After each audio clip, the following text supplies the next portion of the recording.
Hi, this is George Alger, and welcome to today's segment of Our Ventura TV. Today's guest expert is Marcie Kullback, who is the project coordinator for Casa Pacifica. Welcome, Marcie. Thank you. Now, you had a much better title than what I just said. Can you give me the full title? Sure. I'm actually the program coordinator for Casa Pacifica's Foster Family Agency and Intensive Treatment Foster Care Program. Wow. Long title. Yeah, that says a lot, okay. But what does it actually mean? Well, you know, Casa Pacifica has been around since 1994, and we've been providing crisis care and residential services for abused, neglected, and at-risk children in the communities of Ventura and Santa Barbara counties. And what my particular piece is that we have started a foster family agency and a specialized kind of treatment foster care program.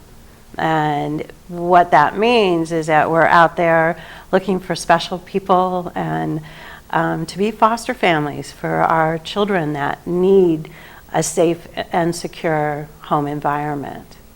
Good. Now, as I understand it, so there's a number of different foster care facilities in Ventura County. Yes. But you are tackling some of the, would it be correct to say, toughest cases? Yeah. You know, a lot of those children end up being placed in group homes or residential programs, and we really feel that they do much better in a family type of environment. And sometimes it's those children are coming back into the community, but maybe aren't quite ready to go back to family or some other caring adult. So this is kind of the intensive part or the treatment part. It's kind of an in-between type of program that helps them continue to stabilize, get the mental health services that they need, and really work with the foster family and their own families in making a real successful transition. Good. Could you cite an example to kind of give us a practical, you know, sort of demonstration of how this works? Well, usually what happens is that this is a child that's been removed. So you have two different types. So children who need to be removed from their families because of unsafe situations, they've been abused, neglected, they're at risk, can go into a regular foster family home. But sometimes due to the trauma they experience, they don't do very well. Or that foster parent was not as trained or equipped.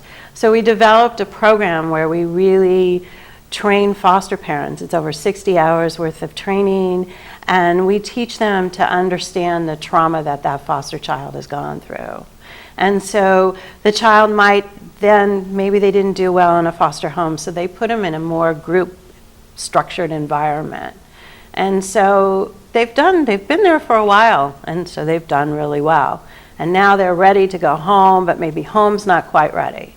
So by putting them in the intensive treatment foster care program, you have a foster parent who really understands that, or two foster parents. It could be a single parent, it could be a two-parent family. They're in with other children sometimes.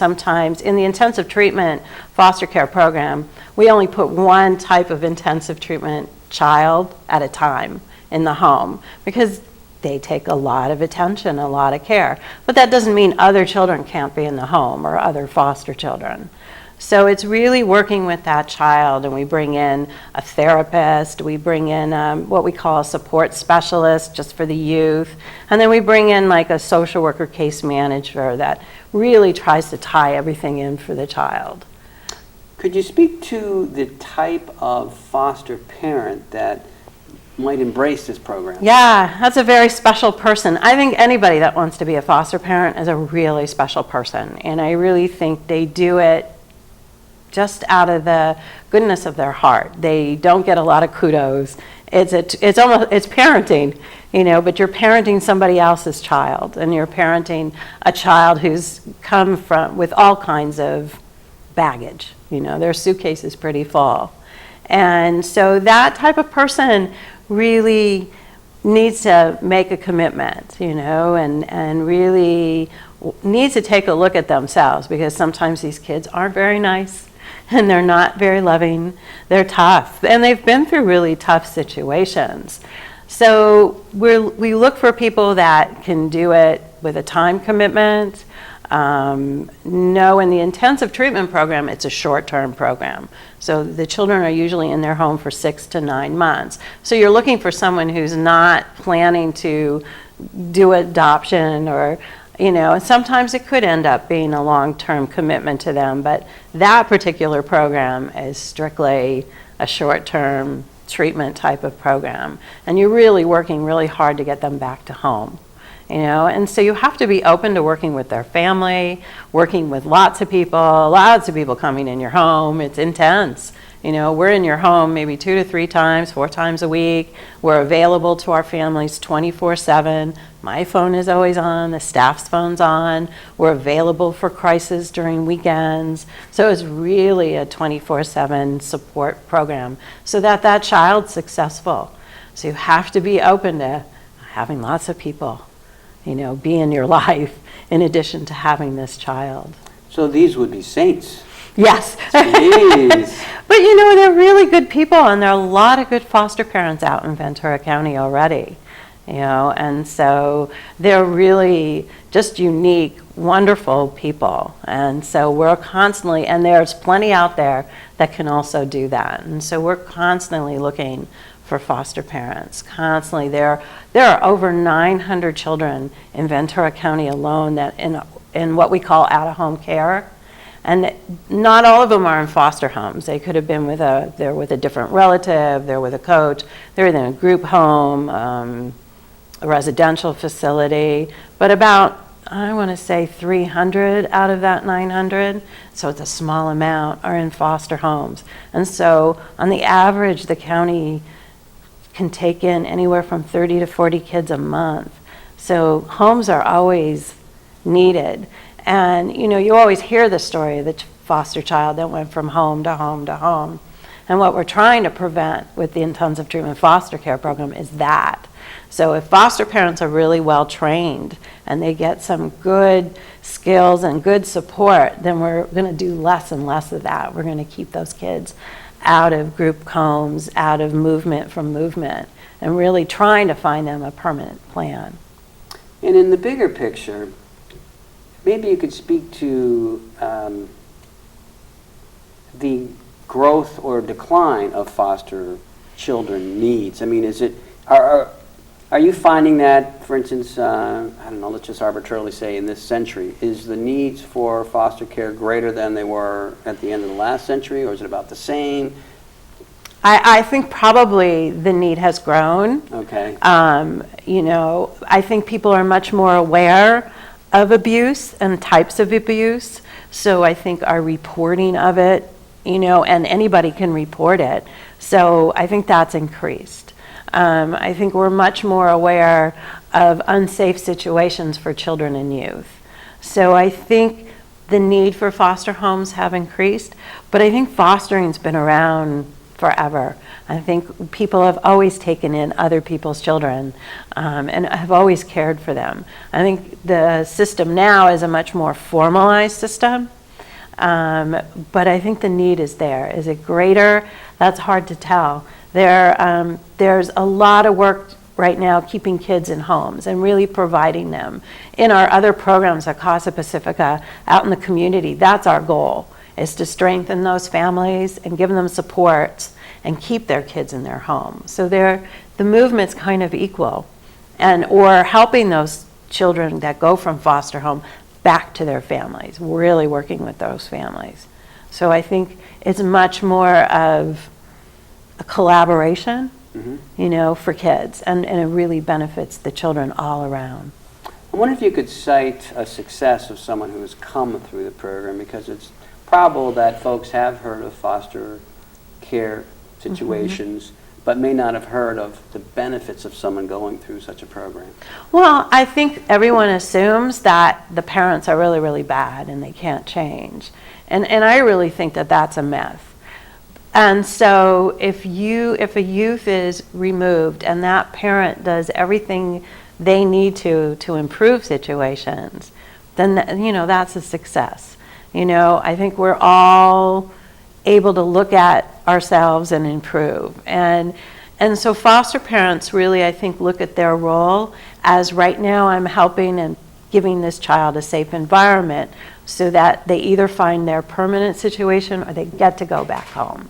And so I think that that's how it really works. In the intensive treatment foster care, the kids are identified on higher level of needs. So how many hours of support should they get a month? And what's great is to see them decrease that and not need that. And the more they decrease the amount of support and the family decreases that, and then the other family, their biological family or other family of origin, improves on their situation, it really becomes a success. Because then you're able to move them back home, and they each got skills and they each got tools, and there are other programs that we can continue to refer them to so to make sure that they're still successful at home. So we've seen really good success in the intensive treatment foster care program, being able to increase their ability to be part of the family, be part of a community, and go back home. And that's really our goal. Cool. Now, in terms of this concept of intensive care or even temporary foster care, is this common around the country, or is this something that's unique to Central California? No, I think that intensive treatment foster care in the state of California has been around for a while, and I think we've had various forms of treatment foster care. I think you really want to keep the little, sometimes we see real little ones, like 6-year-olds, who their behaviors are just tough all around.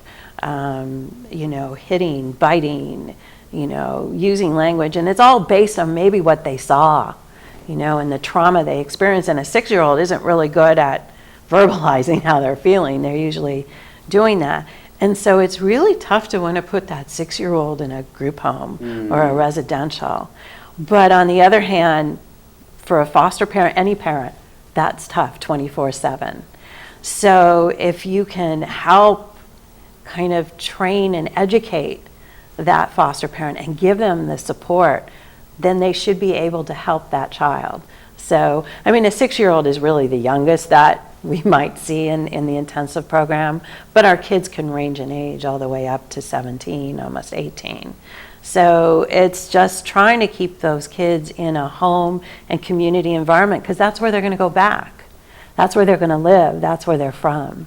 And we really try to keep foster youth within their communities. So if that child was originally from Ventura, we try to put them in a home in Ventura so they still have connections to their parents and they have connections to their schools, which is really, really important.